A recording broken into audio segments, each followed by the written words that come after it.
हम पढ़ रहे हैं पैथोलॉजी और माइक्रोबायोलॉजी के वो BCQs जो ना आपको नेट पर मिलेंगे, ना इसकी कोई बुक मिलेगी, और ना ही यूनिवर्सिटी वाले देते हैं, और ना ही यूट्यूब पर कहीं पे है ये कंटेंट, क्योंकि ये कंटेंट वो है जिसमें से पेपर्स बन रहे होते हैं। यानी हर चैप्टर की हेडिंग है और फिर हर चैप्टर की जो एक एक लाइन है ना उसको उठाकर BCQ बनाया गया है। अगर आप इसको कवर कर लेंगे तो पेपर आपका बड़ी आसानी से हो जाएगा, और इसको समझ लेंगे तो फिर आपको बाकी BCQs खुद ही सॉल्व करना आ जाएंगे। ये कंटेंट कहीं पर भी नहीं है, मुझसे भी गुम हो सकता है, तो मैं इसकी वीडियो बनाकर पूरी अपलोड कर रही हूँ। तो आप क्या कर सकते हैं कि वीडियो प्ले करें और स्क्रीनशॉट्स लेकर इसको सेव करते जाएं अपने पास। ये कंटेंट कहीं पर भी नहीं है, इसलिए मैं अपलोड कर रही हूँ, क्योंकि मुझे भी नहीं मिल रहा था, बड़ी मुश्किल से मुझे मिला, तो मुझे मिला तो आप तक भी पहुँचना चाहिए। इसको सेव कर लीजिएगा, इसको पढ़ना स्टार्ट करते हैं और सुन लेंगे अगर आप, तो आपको जो अब मैंने स्लाइड्स पढ़ी हैं पीछे, अगर आप स्लाइड्स वाली वीडियो नहीं देखना चाहते, लेक्चर्स नहीं सुनना चाहते, तो अगर आप इनको भी सुन लेंगे तो आपका जो है वो पेपर आपको समझ में आ जाएगा। अब सेल इंजरी और डेथ वाला जो पहला चैप्टर है उसके बारे में ये सवाल है। ये हमने सेल इंजरी की डेफिनेशन पढ़ी थी, उसमें 3-4 चीज़ें थी कि अगर आपके पास मॉर्फोलॉजिकल, फिजियोलॉजिकल, पैथोलॉजिकल चेंजेस आते हैं सेल के अंदर स्ट्रेस की वजह से, फिजियोलॉजिकल स्ट्रेस की वजह से, तो क्या हो जाती है, सेल इंजरी हो जाती है। अब उन्होंने इस डेफिनेशन को 3 हिस्सों में तोड़कर अलग अलग क्वेश्चन बनाया हुआ है, क्योंकि ये क्वेश्चन इस तरीके से आते हैं। Which of the following is defined as the pathological changes in the cell caused by physiological stress, कि अगर जब सेल में पैथोलॉजिकल चेंजेस हो जाएं फिजियोलॉजिकल स्ट्रेस की वजह से, हम उसको क्या कहते हैं, हम उसको सेल इंजरी ही बोलते हैं। Which of the following is defined as the change in the cell caused by pathological stress, भाई कौन सा वर्ड जो है वो बेस्ट डिफाइन कर रहा है इस कंडीशन को, जिसको हम कहते हैं कि भाई पैथोलॉजिकल स्ट्रेस से सेल में चेंजेस हो गए, तो that is cell injury. Physiological और पैथोलॉजिकल स्ट्रेस अगर हद से ज़्यादा बढ़ जाए और अडेप्टिव कैपेसिटी सेल की कम हो जाए तो उसको हम क्या कहते हैं, उसको भी हम सेल इंजरी कहते हैं। अगर सेल डैमेज हो जाए और वो हम उसको नॉर्मल कंडीशन में वापस ला सकें तो उसको हम कहते हैं रिवर्सिबल सेल इंजरी। अगर सेल डैमेज हो जाए और सेल डेथ हो जाए तो क्या हम उसको वापस ला सकते हैं, चेंज कर सकते हैं, नहीं, तो ये हो जाएगी इरिवर्सिबल सेल इंजरी। अगर सेल डैमेज हो जाए और उसको नॉर्मल कंडीशन में रिवर्ट बैक भी ना किया जा सके, ठीक है, तो उसको हम क्या कहते हैं, उस कंडीशन को हम क्या कहते हैं, वो कंडीशन भी कहलाती है रिवर्सिबल सेल इंजरी। अच्छा, वो इंजरी जिसको जो जिसके अंदर जो है फंक्शन जो है वो सेल के डीअरेंज हो जाए इंजर्ड होने के बाद, तो क्या उसको और उसको नॉर्मल कंडीशन में भी लाया जा सके by giving damaging stimulus is remove, given the damaging stimulus is removed, क्योंकि जो डैमेजिंग स्टिमुलस था हमने उसको रिमूव कर दिया है, तो उस कंडीशन को हम क्या बोलेंगे, यानी कि हमने जब स्टिमुलस जो सेल के फंक्शन को डीअरेंज करा था वो स्टिमुलस ख़त्म कर दिया और सेल जो है वो वापस अपनी नॉर्मल कंडीशन में आ रहे हैं, तो वो क्या होता है, वो होता है रिवर्सिबल सेल इंजरी। अच्छा, मैं इसको इतना पढ़ इसलिए रही हूँ क्योंकि अगर आप स्लाइड्स पढ़ के नहीं आए हैं तो आपको यहाँ पे समझ में आ जाएगा, स्लाइड्स की फिर ज़रूरत ही पड़ेगी। Okay, the end result of decrease oxygen, यहाँ पे जो ऊपर वाली लाइन है ना उसी से सवाल समझ में आ गया कि अगर डिक्रीज हो जाएगी ऑक्सीजन आपके पास लंबे टाइम के लिए तो उसका एंड रिजल्ट क्या होगा, हाइपोक्सिया हो जाएगा, ऑक्सीजन की कमी हो जाएगी। Which of the following are the potential causes of cell death, जो चार्ज हैं वो पोटेंशियल कॉजेज हैं सेल डेथ के, इस्कीमिया, इन्फेक्शन, अल्कोहल कंजम्पशन और ट्रॉमा और एजिंग से, ये 5। तो इसको जो है वो अलग अलग, मतलब 4 ऑप्शन गलत और एक सही डाल दिया इन्होंने और पूछा है। जब एक्सेप्शन आती है तो सारे सही आते हैं और एक डिफरेंट आता है, तो जिसमें अपने जो है फॉल्स वाले को टिक करना होता है। अब यहाँ पे पूछ रहा है कि potential cause of cell death, तो इस्कीमिया को सही किया हुआ है। फिर दोबारा पूछ रहा है potential cause of cell death, फिर इन्फेक्शन को सही किया हुआ है। फिर पूछ रहा है potential cause of cell death, फिर अल्कोहल कंजप्शन को सही किया हुआ है। फिर potential cause of cell death पूछा हुआ है, फिर ट्रॉमा को सही किया हुआ है, फिर potential cause of cell death पूछा हुआ है, फिर एजिंग को सही किया हुआ है। कहीं पर एक्सेप्शन आए थे, 5 सही होते हैं, एक गलत होता है, कहीं पर ये होता है कि सारे गलत होते हैं, एक सही होता है। तो इसको ज़रा सा ध्यान में रख लीजिएगा कि आपके पास potential cause of cell death काफ़ी सारी हैं, इस्कीमिया भी है, इन्फेक्शन भी है, हाइपोक्सिया भी है, अल्कोहलिज्म भी है, ट्रॉमा भी है, एजिंग भी है, ठीक है, काफ़ी चीज़ें हैं। How many modes of cell injury are till date known, 2 mode हैं सेल इंजरी के। Identify the types of cell injury are there, तो यहाँ पर 2 मोड्स होते हैं, रिवर्सिबल और इरिवर्सिबल, तो हमने ये चूज़ कर लिया। If cell damage leads to cell death, तो ये कौन सी टाइप की इंजरी होती है, ये रिवर्सिबल सेल इंजरी होती है। In the case of cell damage the cell can not revert back to normal condition, तो it is reversible cell injury. Okay, pathogenesis of necrosis apoptosis subcellular responses, अब ये दूसरा topic शुरू हो गया है और उसके BCQs भी अलग से शुरू हो गए हैं, इसलिए मैं कह रही थी कि स्लाइड्स कहीं नहीं मिलती, क्योंकि हर चैप्टर के लिहाज से एक एक लाइन को उठाकर BCQs कोई नहीं बनाता। ये BCQs पहले वाले होते हैं जिनको जो है वो तमाम यूनिवर्सिटीज़ के BCQs उठाकर कंप्यूटर में डालकर उसको जो है वो शफल किया जाता है और फिर एक पेपर निकाल लिया जाता है, तो इनको देख लेंगे तो कहीं ना कहीं आपके पास हेल्प कर देंगे ये। The cell death that is associated with the loss of memory integrity and the leakage of cellular contents, culminating in this solution of cell is called, देखो cell death associated with the loss of memory integrity इतना बहुत है. Membrane integrity और leakage of cellular content कब हो जाती है? Necrosis में हो जाती है. Necrosis is mediated by degradative action of enzyme. Necrosis जो है वो डिग्रेडिव एक्शन ऑफ एंजाइम से होता है. ओके, कौन से एंजाइम से होता है? वो होता है लाइसोजाइम की वजह से. Okay, which of the following is responsible for digestion of cell in necrosis. Cell के डाइजेशन के लिए कौन सा एंजाइम जो वो चाहिए होता है, कौन सा एंजाइम जो वो यूज़ होता है? पहले ये पूछ रहा है following enzyme is responsible for digestion of cell necrosis. अभी पूछ रहा है which of the following enzyme is responsible for digestion of the cell in the necrosis. तो हमारे पास दो एंजाइम्स होते हैं, एक होता है लाइसोजाइम, एक होता है लाइटिक एंजाइम. दोनों सेम ही ऑलमोस्ट. ठीक है. The necrosis is characterized by digestion of dead cells to form a viscous liquid mass is known as liquefactive necrosis. वो necrosis जिसमें जो है वो डेड सेल जो डाइजेस्ट होकर विशियस लिक्विड बन जाते हैं उसको हम कहते हैं liquefactive necrosis. Hypoxic death of cell within the central nervous system often evokes which type of necrosis. ठीक है, सेल डेथ हो जाए अगर हाइपोक्सिक ऑक्सीजन की कमी की वजह से सेंट्रल नर्वस सिस्टम के अंदर जो सेल्स की डेथ हो जाए तो हमारे पास लिक्विफेक्टिव जो है वो नेक्रोसिस ही होता है. Okay, the necrosis where the necrotic tissue appears yellow white friable. Yellow white friable जब आप याद कर लेंगे तो आपको जो है वो पूरा याद हो जाएगा. जिस तरह यहाँ पर आपको हाइपोक्सिक डेथ याद रखनी है और डाइजेशन ऑफ डेड सेल याद रखनी है, विशियस लिक्विड वर्ड जो है वो ये की वर्ड याद रखना है. तो आपके पास लिक्विफेक्टिव नेक्रोसिस होगा. और यहाँ पे जो आपके पास येलो वाइट फ्रेबल लिखा हुआ आएगा तो आपने कैसियस नेक्रोसिस पर जो है वो क्लिक करना है. The type of necrosis cause by tuberculosis infection is Cassius necrosis.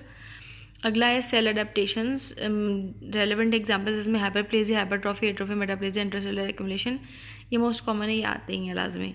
तो ये डेफिनेशन देंगे और फिर आपके बारे में पूछेंगे कि भाई कौन सी डेफिनेशन के लिए सही है. तो अगर साइज़ बढ़ जाते हैं तो हम उसको हाइपरट्रॉफी कहते हैं. अगर अब सेल नंबर बढ़ जाते हैं, नंबर ऑफ सेल बढ़ जाते हैं तो हम हाइपरप्लेजिया कहते हैं. अगर साइज़ छोटा हो जाता है तो हम एट्रॉफी कहते हैं. और अगर अडल्ट सेल टाइप दूसरे सेल टाइप से रिप्लेस हो जाती है तो हम उसको मेटाप्लेजिया बोलते हैं. हाइपरट्रॉफी किस वजह से होती है? ग्रोथ फैक्टर्स की वजह से होती है. हाइपरट्रॉफी के कॉजेज़ क्या हैं? हार्मोनल स्टिमुलेशन, मतलब growth factor stimulating hormone, growth hormone stimulating hormone GSTH जो होता है उसके स्टिमुलेशन से जब आपको ये हो जाता है तो हमारे पास हाइपरट्रॉफी के दो कॉजेज़ हो गए हैं. एक हो गया है ग्रोथ फैक्टर, दूसरा हो गया stimulation. Which of the following causes pathologic cellular hypertrophy. Pathologic cellular hypertrophy किस वजह से होती है? जब आपके जो सेल्स हैं उसके अंदर हाइपरटेंशन हो जाती है, एनलार्जमेंट हो जाती है. ठीक है, it is hypertension. Patient with hyperplasia are at increase risk of developing which kind of skin conditions, which kind of disease condition, it is cancer. वो पेशेंट जिनको हाइपरप्लेजिया हो जाता है, नंबर ऑफ सेल्स जिनके बढ़ जाते हैं तो वो जो है वो कैंसर के रिस्क पे ज़्यादा होते हैं. इन्फ्लामेशन के टॉपिक पे, inflammation, acute inflammation, vascular events, cellular event, chemical mediators. Acute inflammation is triggered by infection, it is triggered by trauma, it is triggered by tissue necrosis, it is triggered by ischemia, it is triggered by immune reaction. ठीक है, मतलब आपके पास जो acute inflammation है वो किन चीज़ों से हो जाती है? इन्फेक्शन से हो जाती है, फॉरन से इन्फ्लामेशन. ट्रॉमा हो जाए किसी तो उससे भी ट्रिगर हो जाती है आपके पास एक्यूट इन्फ्लामेशन. अगर टिश्यू नेक्रोसिस हो जाए तब भी एक्यूट इन्फ्लामेशन हो जाती है. और अगर ब्लड की कमी हो जाए तब भी एक्यूट इन्फ्लामेशन हो जाती है. और acute inflammation is triggered by immune reaction also. जब आपके पास जब भी एक्यूट इन्फ्लामेशन होती है तो सबसे पहली चीज़ क्या होती है कि आपके पास वेस्कुलर डायलेशन होती है. वेस्कुलर डायलेशन होगी तभी तो इन्फ्लामेशन होगी, स्वेलिंग होगी. Which of the following corresponds to cellular reactions to acute inflammation. Which of the following corresponds to cellular reaction to acute inflammation. कौन सा जो है वो वेस्कुलर डायलेशन के बाद अगला फैक्टर कौन सा है जो एक्यूट डायलेशन करवाता है? ठीक है, so that is activation of the leukocytes. Okay, leukocytes active हो जाते हैं एक्यूट इन्फ्लामेशन के टाइम पे. Which of the following serve as the principal leukocyte in acute inflammation. अब पहली चीज़ वही कह रहा है कि जब आपके पास इन्फ्लामेशन होती है किन चीज़ों से ट्रिगर होती है. फिर ट्रिगर होने के बाद आपको पता चल गया कि पहली चीज़ क्या होती है, वेस्कुलर डायलेशन होती है। उसके बाद क्या होता है, उसके बाद आपके पास ल्यूकोसाइट्स एक्टिव होते हैं। कौन से ल्यूकोसाइट्स एक्टिव होते हैं, न्यूट्रोफिल्स एक्टिव होते हैं। इन्फ्लेमेशन कौन से टाइप कितने कैटेगरीज की होती हैं, 2 कैटेगरीज की होती हैं, एक होती है एक्यूट, एक होती है क्रॉनिक। जो जल्दी होती है, फ्यू मिनट्स जल्दी से हो जाती है, कुछ दिनों में, कुछ मिनट्स में होती है, और कुछ दिन चलती है, मतलब रैपिड ऑनसेट होता है इसका, मतलब 2-3 मिनट में इन्फ्लेमेशन हो गई और 2-4 दिन तक चली और फिर ख़त्म हो गई, तो उसको हम कहते हैं acute inflammation. Inflammation characterise by fluid plasma protein exudation. जहाँ पर आप ये वर्ड एक्सुडेशन पढ़ेंगे वहाँ पे आपको एक्यूट इन्फ्लेमेशन एक्यूट इन्फ्लेमेशन मिलती है। और जहाँ पे आप वर्ड पढ़ेंगे इंसुलेशन जैसा कुछ था, आप पढ़ते मिल जाएगा अभी, ठीक है। जहाँ पे आप ये वर्ड एक्सुडेशन पढ़ते हैं वहाँ पे आपको जो है वो एक्यूट इन्फ्लेमेशन मिलती है। Okay, inflammation is longer duration, दिन से लेके साल तक भी चल सकती है, तो उसको हम कहते हैं कि ये क्रॉनिक इन्फ्लेमेशन है। Inflammation is characterise by influx of lymphatic, ठीक है। यहाँ पे भी था एक्सुडेशन और यहाँ पे है इन्फ्लक्स। जहाँ इन्फ्लक्स पढ़ेंगे आप, आपने वहाँ क्रॉनिक इन्फ्लेमेशन पे क्लिक करना है। Influx of lymphocytes and macrophages was associated with associated vascular proliferation and fibrosis scarring is called chronic inflammation, ठीक है।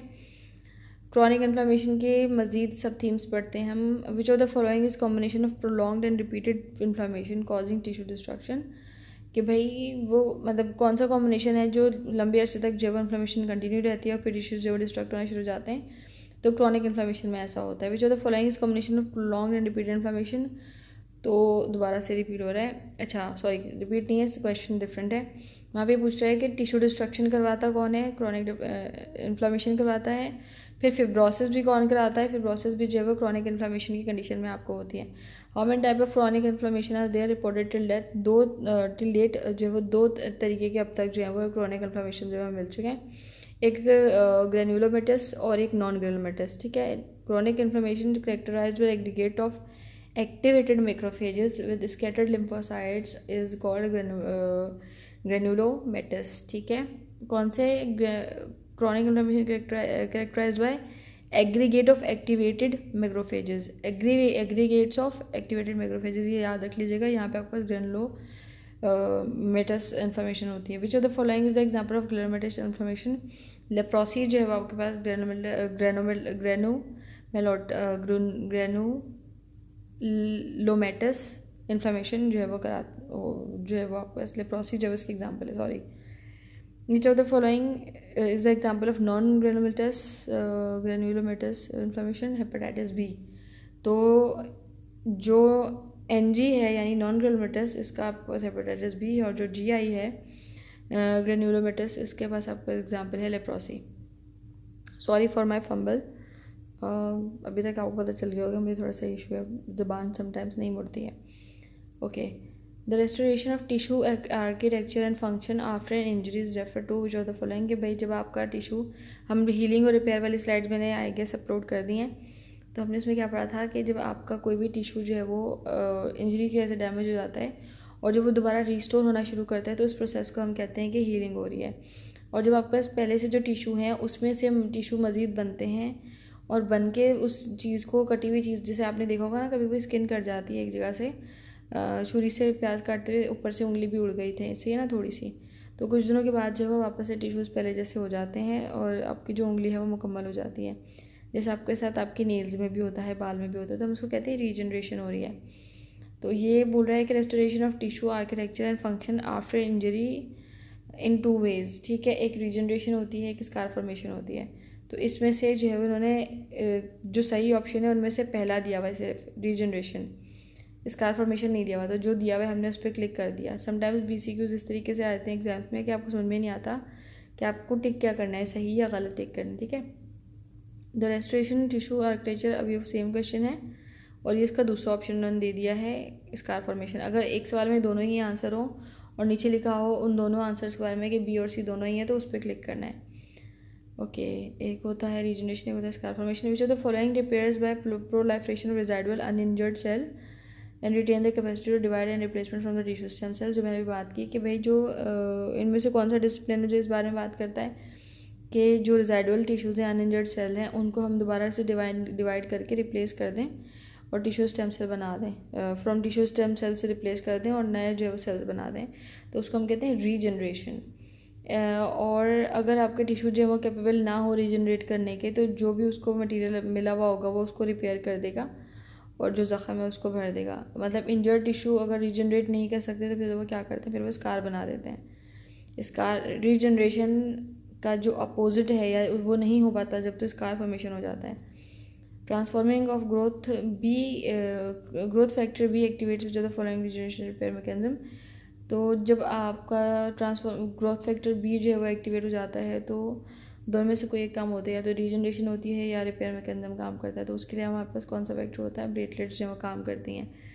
Tissue repair include which are the following. Tissue repair में हमारे पास बाउंड हीलिंग होती है।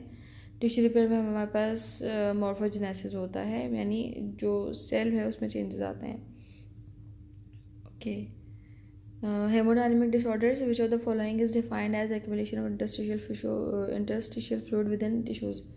मैंने ये स्लाइड्स अपलोड कर दी हैं, उसमें हमने पढ़ा था कि एडिमा क्या होता है कि जब आपके पास इंटरस्टिशियल फ्लूइड के अंदर एक्यूमुलेशन हो जाए इंटरस्टिशियल फ्लूइड की टिश्यूज़ के अंदर, जब एक्यूमुलेशन हो जाए या आपके टिश्यूज़ के अंदर इंटरस्टिशियल फ्लूइड भर जाए या कोई भी फ्लूइड भर जाए आपके टिश्यूज़ के अंदर और वो स्पॉन्जी से हो जाएं, तो उसको हम कहते हैं कि भाई ये एडिमा हो गया। Which are the following is defined as profound swelling of subcutaneous tissue.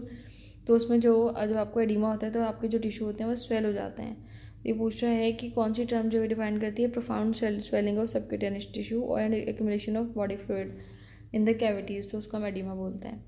On the basis of mechanism, oedema कितने टाइप्स में डिवाइडेड है? There are 4 types of oedema on the basis of their mechanism. Which type of oedema is caused by inflammatory condition? Lymphatic, जब आपके lymphatic जो हैं वो एक जगह जमा होना शुरू हो जाते हैं तो आपके पास जो है वो लिम्फेटिक ऑब्स्ट्रक्शन होती है।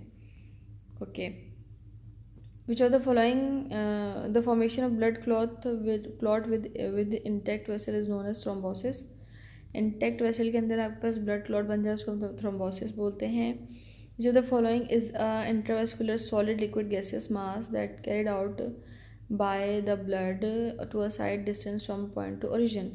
ठीक है, एम्बोलिज्म क्या होता है कि एक सॉलिड क्लॉट भी हो सकता है, लिक्विड भी हो सकता है, या गैस का एक बुलबुला भी हो सकता है ऑक्सीजन का, जो आपका ब्लड के साथ साथ एक जगह से दूसरी जगह जो है पहुँचता है, तो उसको हम कहते हैं एम्बोलिज्म। ठीक है, which of the following responsible for cross linking fibrin into insoluble clot? तो it is factor 13। Which of the following vitamin plays active role in the blood clotting? Blood clotting में आपके पास विटामिन के बहुत important काम role play करता है। Which biomolecule is involve in the pathogenesis of embolism? It is fat. In an embolus, which of the following is an intravascular gaseous mass that carried by the blood? It is bubble of air. Fat microemboli is initiated by triggering which of the following mechanism? It is initiated by triggering platelet aggregation mechanism. ठीक है, the pathogenesis of amniotic fluid embolism involves damage in placental membrane. जब amniotic fluid की बात होगी तो placental membrane ही right answer होगा। Disease of immunity, जब आपके पास which of the following is the collection of cell and molecule that is responsible for defending the body? जब आपके पास ये सवाल आता है तो ये सवाल हमेशा उल्टा आता है, यानी आपके पास ये इम्यून सिस्टम इज़ लिखने के बाद फिर 4 डेफिनेशंस होती हैं जिसमें से एक सही होती है और वो बिल्कुल यही होती है, is the collection of cell and the molecules that is responsible for defending the body. तो यहाँ पे इस तरह दिया हुआ है, तो इसको आपने पूरा ही पढ़ना है, ये पूरा पढ़ेंगे तो एग्ज़ाम्स में सही करके आएंगे। तो इसमें क्या बोल रहा है कि आपकी बॉडी के डिफेंडिंग मैकेनिज्म को हम क्या बोलते हैं? इम्यून सिस्टम बोलते हैं। इम्यून सिस्टम क्या करता है? हमें पैथोजन से बचाता है। ठीक है, वो सब्सटेंस जो एडेप्टिव इम्यून रिस्पॉन्स से जो है वो क्या कहते हैं कि डील करता है, उसको हम कहते हैं antigen. The immune response mediated by soluble protein called antibodies is characterised in humoral immunity. ठीक है, the immune response generated by B lymphocyte is humoral, और जो टी लिम्फोसाइट जो से रेफ़र होते हैं, जिनको हम टी लिम्फोसाइट से रेफ़र करते हैं, यानी सेल मीडिएटेड को हम टी लिम्फोसाइट से रेफ़र करते हैं, और ह्यूमरल इम्यूनिटी को हम बी लिम्फोसाइट से रेफ़र करते हैं. The collection of cell and molecule that are always present and poised to fight against microbes are characterized in which of the immune system. यानी always का मतलब ये है कि from your birth till death जो आपके पास एक इम्यून सिस्टम है जो हर तरीके की बीमारी से, मसले से, जर्म से लड़ने में आपकी हेल्प करता है, उसको हम कहते हैं कि इन्नेट इम्यूनिटी है. वो आपने हासिल नहीं की है, वो आपके पास पैदाइशी तौर पर थी. How many types of immune system are present? दो तरीके के इम्यून सिस्टम होते हैं. How many type of adaptive immunity are present? Adaptive immunity भी दो तरीके की होती है. Which of the following is the type of adaptive immunity? Humoral immunity जो है वो और सेल मीडिएटेड इम्यूनिटी दोनों जो है वो एडेप्टिव इम्यूनिटी में आते हैं. ठीक है.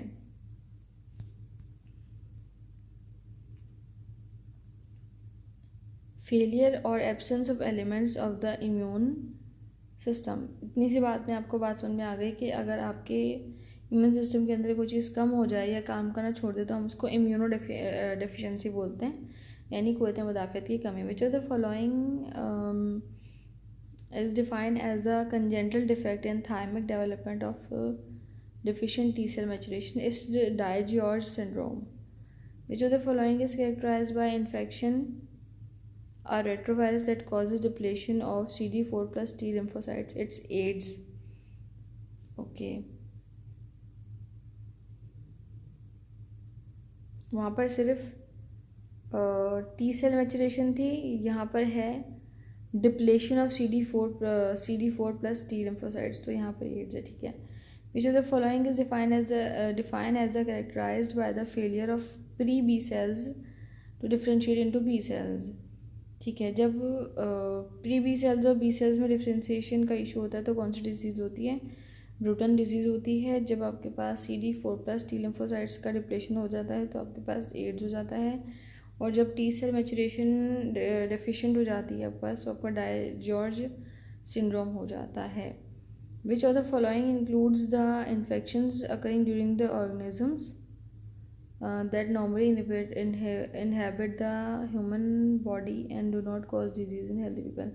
ये भी हमने लास्ट स्लाइड में पढ़ा था. उसमें हमने पढ़ा था कि वो एक वहाँ पास इन्फेक्शन होता है, मतलब वो पैथोजन्स होते हैं. तो वैसे तो वो अपनी बॉडी को कुछ भी नहीं कर रहे होते, आपके साथ साथ चल रहे होते हैं, लेकिन जैसे ही आप थोड़े से वीक होते हैं और आपका डिफेंस सिस्टम थोड़ा सा भी आगे पीछे होता है, कमज़ोर होता है, तो ये फ़ौरन से जो है वो आपको इन्फेक्ट कर देते हैं और आपको आपके ऊपर इफेक्ट डाल देते हैं. तो उनको हम कहते हैं opportunistic infection. Which of the following is X linked disorder? Bruton disease X linked disorder.